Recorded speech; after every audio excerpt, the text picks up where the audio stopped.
राज्यसभा का जो गणित है उसको साधने के लिए ये चुनाव बहुत ही महत्वपूर्ण था और इसमें एनडीए ने बाजी मार ली है। 12 सीटों पर जो उपचुनाव हुआ उसमें 9 सीटें बीजेपी के खाते में गई हैं। कंसोलेशन के तौर पे एक सीट कांग्रेस के खाते में गई है। 96 सीटें हो गई।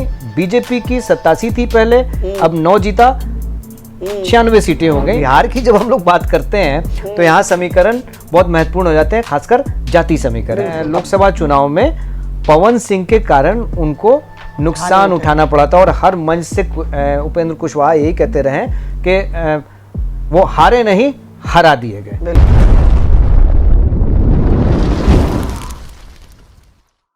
नमस्कार, हमारे YouTube चैनल चर्चा में आप सभी दर्शकों का हार्दिक स्वागत है। आज चर्चा होगी राज्यसभा के उपचुनाव को लेकर। 12 सीटों पर निर्विरोध निर्वाचन घोषित हो गया है और उसमें जो रिजल्ट आया है वो 11-1 का रेशियो है, यानी एनडीए को 11 सीटें मिली हैं और 1 सीट इंडिया गठबंधन के खाते में गई है। इस निर्वाचन के साथ ही भाजपा और एनडीए, भाजपा समेत एनडीए को राज्यसभा में बहुमत हासिल हो गया है और इंडिया गठबंधन थोड़ा सा अब पीछे रहेगा। उम्मीद है कि इससे बहुत सारे ऐसे विधेयक हैं जो लटके हुए हैं राज्यसभा की अनुमति के बिना, वो जल्द पास होंगे और सरकार अपने कार्यों का त्वरित निष्पादन कर पाएगी। आज हमारी चर्चा इसी पर केंद्रित है। खालिद जी हमारे साथ हैं। परिचय की अब जरूरत मेरे ख्याल से नहीं है, लेकिन फिर भी पत्रकार हैं, वरिष्ठ पत्रकार हैं। तो जो चुनाव हुआ है, पहले तो उसका जो समीकरण है राज्यसभा में क्या है, एक बार डिटेल हमारे दर्शकों को बता दीजिए, उसके बाद हम लोग आगे चर्चा करेंगे। देखिए, ये चुनाव बहुत ही महत्वपूर्ण था। राज्यसभा का जो गणित है उसको साधने के लिए ये चुनाव बहुत ही महत्वपूर्ण था और इसमें एनडीए ने बाजी मार ली है। ज्यादा संख्या तो आने वाली थी एनडीए को, लेकिन 11-1 का मामला हो जाएगा ये एक्सपेक्टेशन नहीं थी और निर्विरोध होगा, यानी कोई अपोजिशन में कैंडिडेट खड़ा ही नहीं होगा, निर्विरोध हो जाएगा। मुझे ये लग रहा था कि शायद महाराष्ट्र में, हरियाणा में, मध्य प्रदेश में फाइट होगी, इन जगहों पे कहीं कैंडिडेट एनडीए का खड़ा होगा और वहां पे फाइट होगी, लेकिन चुनाव की नौबत ही नहीं आई। 3 सितंबर को चुनाव घोषित किया गया था जो कार्यक्रम है, लेकिन उसकी तो नौबत आई नहीं। निर्विरोध निर्वाचन हो गया, सभी को प्रमाण पत्र आज दे दिया गया क्योंकि अपोजिशन में कोई था ही नहीं। 11-1 का फैसला, 9 सीटें बीजेपी ने को गई हैं। इन 12 सीटों पर जो उपचुनाव हुआ उसमें 9 सीटें बीजेपी के खाते में गई हैं। 1 सीट रालोमा यानी राष्ट्रीय लोक मोर्चा, उपेंद्र कुशवाहा उस पे गए हैं। 1 सीट जो अजीत पवार की जो एनसीपी है उसने लिया, वो जो एनडीए का हिस्सा है उसके खाते में गई है और 1 सीट कांग्रेस के खाते में गई। कंसोलेशन के तौर पे 1 सीट कांग्रेस के खाते में गई है। बीजेपी को फायदा इस एतबार से भी है क्योंकि जो ये सीटें थी 12 सीटें, उसमें 7 सीटें उसकी सीटिंग थी, तो वो प्लस हो गई 7+2, 9 सीटें अगर उस बीजेपी को आई हैं तो 9 सीटें।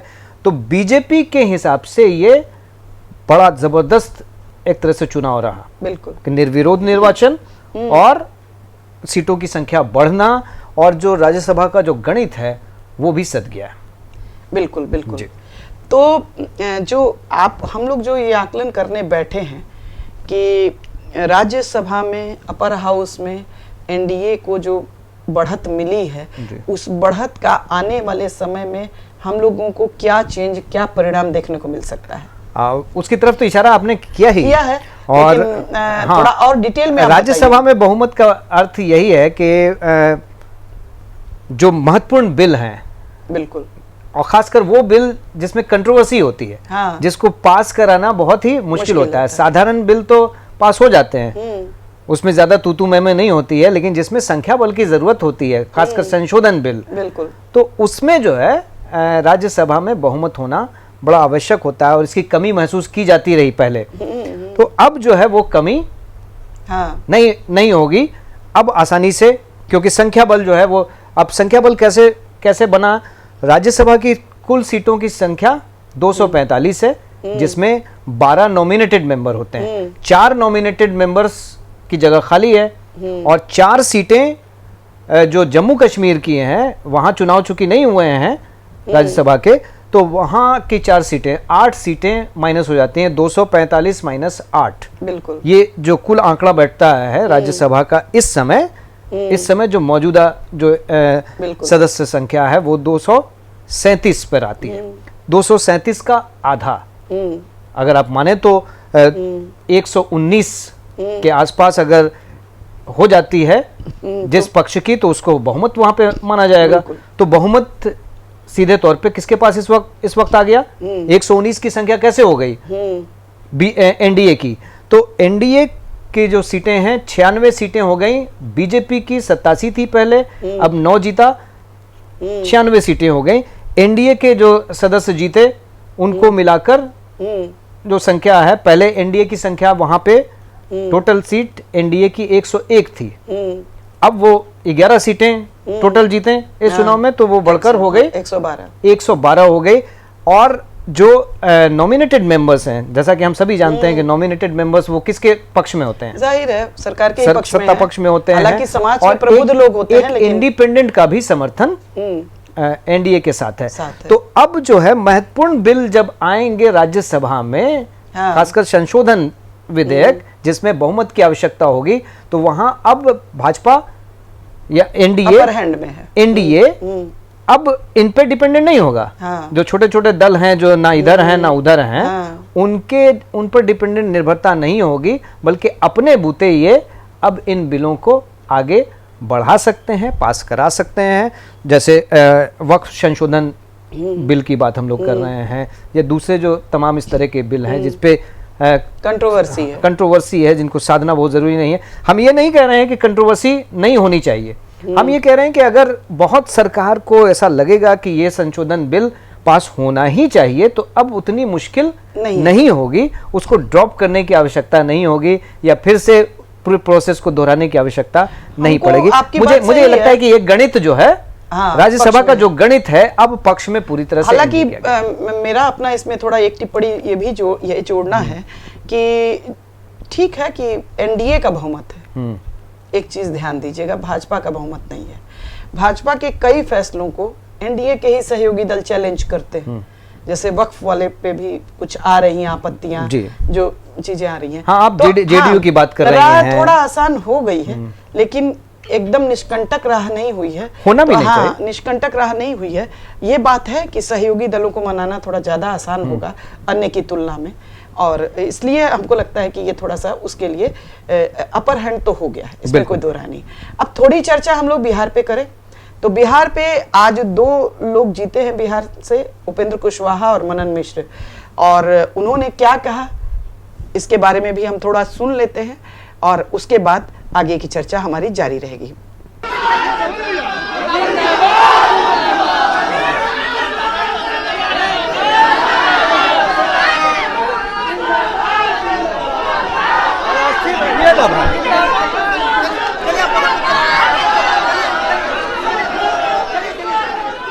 प्रधानमंत्री जी, माननीय मुख्यमंत्री जी, अमित शाह जी, नड्डा साहब सहित एनडीए घटक दल के तमाम नेताओं का हृदय से धन्यवाद ज्ञापित करते हैं।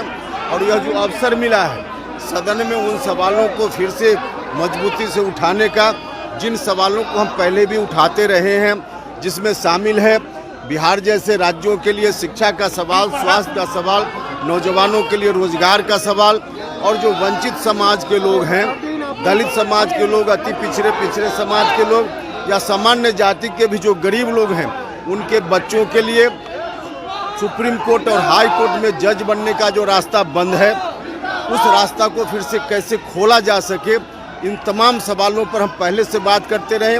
सदन में जाकर इन सवालों को फिर से उठाने का एक बड़ा अवसर मुझको मिला है। आने वाले विधानसभा चुनाव में